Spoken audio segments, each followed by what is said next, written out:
Also, so I think every team in the nation is playing for something the last week of the season. So it's going to be a hard-fought game. When you think back to walking off that field in that ball game and what you were feeling and what this team has done through 11 games, can you kind of put into words this journey? What has happened? I think it's just kind of a 180, really. We started preparing for this season. I think back in bowl prep, we were doing 2-a-days, so just preparing for this year, understanding that last year was not where we wanted to be. It wasn't the standard that has been set here at Iowa. And, I think at this point we've kind of raised that bar, raised that standard here, and we want to keep pushing that bar even higher. Do you feel like there's the old saying about leaving a place better than what it was when you came in? Are you going to have that sense of accomplishment when you move on? That hey guys, we moved the bar up a little bit for you. Yeah, definitely.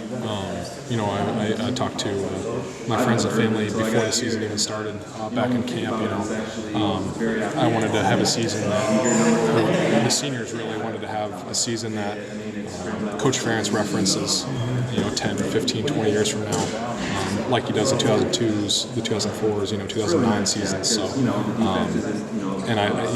on the verge of that, and we need to finish strong. Austin, the fact you guys are playing Nebraska, and Coach Ferentz has referenced Nebraska, what happened in that game several times, more than a dozen times in public sessions. I know the way you guys felt afterwards. You were in complete control of that game and let it slip away.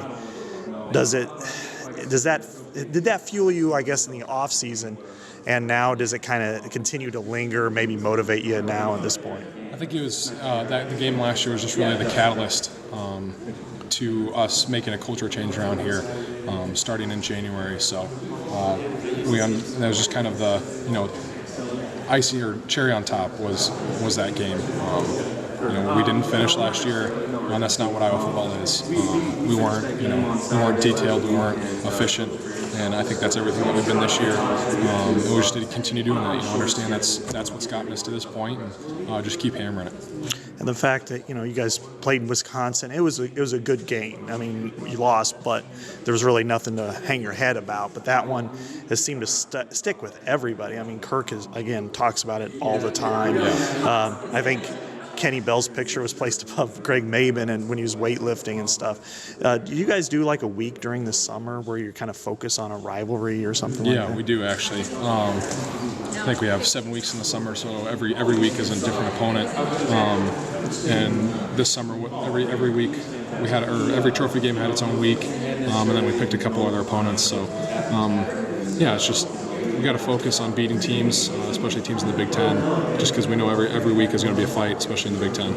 Do you think the fact that you're playing them last, there's no chance you guys would overlook them versus, not that you would anyway, but you know what I'm saying, that this is an opponent you can't overlook and you wouldn't want to? I don't know, maybe, but I think this year we've done a really good job of focusing in on every week on the opponent that we play on Saturdays, in this case Friday, and just understanding that we've been focusing one game at a time, and we got to keep doing that in order to play a good team and beat a good team on Friday.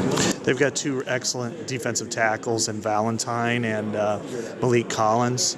What kind of challenges do they present you and Jordan and Sean and everybody? They're big athletic guys, and they can move. They're really good athletes, really good football players, and they like to play football. So just got to get after them and play harder and longer than they do.